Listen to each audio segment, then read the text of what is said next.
to play a prominent role in the GOP. And also 87% of Republicans say Trump should be allowed to hold elected office in the future. Yeah, the former president yesterday showing his popularity. In fact, you could see the survey in person, if you will. After days of keeping a low profile, Trump reemerged to slowly drive past a rally of diehard supporters in West Palm Beach, Florida, Monday. Now with impeachment behind him, many are looking to his future role in the GOP, and what would that look like? Our panelists are back now. Julio Rivera, Anna Paulina Luna, Kelly Hyman. Kelly, as promised, I'll start with you. I know you saw the video. Are you surprised, are you surprised to see such strong support still currently there for Donald Trump?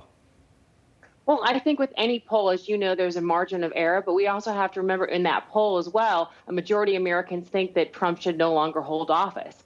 So ultimately, we're going to have to see if Trump's going to run in 2022. And talking about the face of the Republican Party, I think that it's taken the radical steps, and that Representative Green is going to be also the face of the Republican Party. Anna Paulina, I'll have you respond there to Kelly's comments.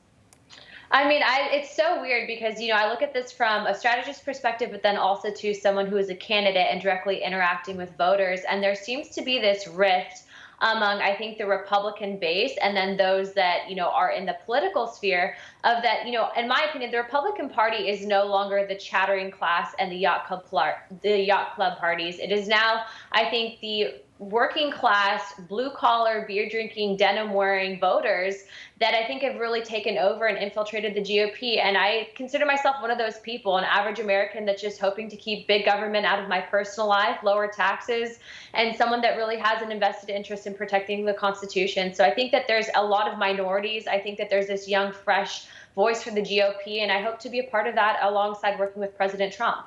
Julio Rivera, your thoughts?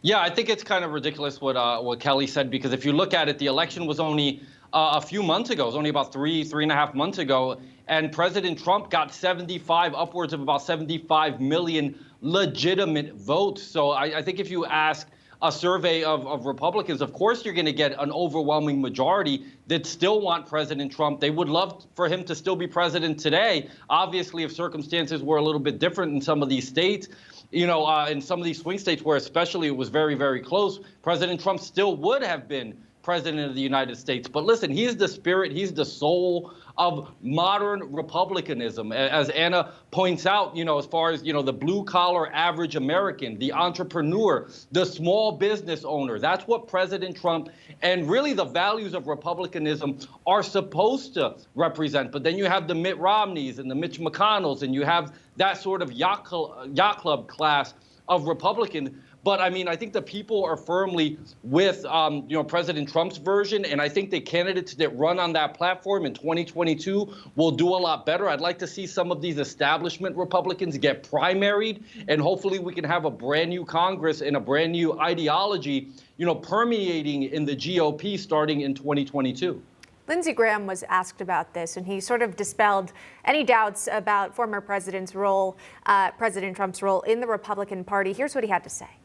He's ready to move on and rebuild the Republican Party. He's excited about 2022, and I'm going to go down to talk with him next week, play a little golf in Florida. And I said, Mr. President, this MAGA movement needs to continue. He also went on to call President Trump the most vibrant member of the Republican Party. Kelly, I'll ask you from a Democratic strategist perspective, how does this sort of change the candidates that Democrats might be picking to run in these upcoming elections?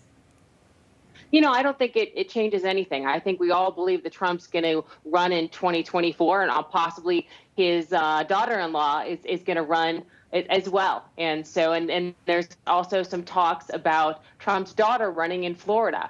So I don't think that's going to change in any spectrum. Yeah, possibility of those Senate seats, one in North Carolina as well. And I believe she got a big endorsement already and hasn't put her name in there officially, but that is one to watch. It's hard to believe we got to watch 2022 at the same time we're watching 2024. Mitch McConnell, though, making waves. He seemed to separate himself. Senate Minority Leader Mitch McConnell seemed to separate himself from former President Trump. Anna Paulina Luna, what does that do to the Republican Party? Because now you've got these rifts where you've got folks in the Republican Party that say, hey, they're still, backing Trump. Trump's still our guy. Other ones are saying, no, we need to distance ourselves as far as way as we can. Even Nikki Haley recently saying that do not follow him. What are your thoughts on what's happening within the Republican Party right now, Anna? I think that there's a big change in power shift taking place, and I also think that that type of rhetoric from McConnell and from Haley is actually damaging to the GOP, because right now we need to have a united front, and we need to essentially evolve and accept the fact that the new Republican Party that exists is not, again, that of the chattering wealthy donor class. It is that of the blue collar working American. And as we continue to fight, I think even alongside some very moderate Democrats, this radical leftist agenda, that type of rhetoric is simply divisive. And it's unfortunate because people like Nikki Haley and people like Mitch McConnell, although they are very experienced with their time in Washington, D.C., I do believe that they've lost touch with the American voters. And as a younger generation, as a millennial, I see this type of leadership, it's disenfranchising. Julio Rivera, which candidates are you looking for 2024? For 2024, I mean, obviously, President Trump would look pretty good, making another run for it. I certainly will have always been a big fan of Ted Cruz. My friend Alan West would make a great candidate. Scott Walker, who I've appeared on the panels here with him, he would be spectacular as well. I think he did a fantastic job as the governor of Wisconsin. There's a lot of good choices, but I mean, obviously, President Trump is top of mind because of the spectacular economic job he did from 2017 to 4 weeks ago. All right, and I'll go back to Kelly Hyman. Is there anyone that you're concerned about on the Republican Party of moving to be a potential Democrat contender against someone on the other side? A lot of names get thrown out, like Ron DeSantis. Man, that guy is getting a lot of play. He's got a lot of fanfare there in Florida of what he's done for that state. Who are you looking out for? Well, definitely not him. As a Floridian, and I have to go to Anna's point in regards to COVID-19. What he's done is horrific. He left it up to the states and the counties for people to get vaccinated, and it's been a total disaster for the state of Florida. And so I ultimately think that if Trump decides to run in 2024, he will be the ultimate candidate to beat. Anna, you want to respond to that? I mean, I'll tell you that first and foremost, that's how it should be. It's not a one-size-fits-all approach, especially for COVID-19. And, I took many courses in epidemiology and immunology, and you just have a different approach for this. And I will say that I'm very glad to be in the state of Florida, where we prioritize senior citizens over the younger generation who had strong immune systems to fight this virus. I had COVID, so did my husband, and I would much rather have that vaccination go towards someone who has a compromised immune system. So I applaud DeSantis, and I hope that if he does decide to run for office instead of President Trump, that he has the backing of many moderate Democrats, because I think that his approach was way better, as we're seeing, especially based on science, even compared to someone like Cuomo. Right. If you look at those numbers of deaths, Florida does not have as many COVID-19 related deaths than we've seen in the state of New York.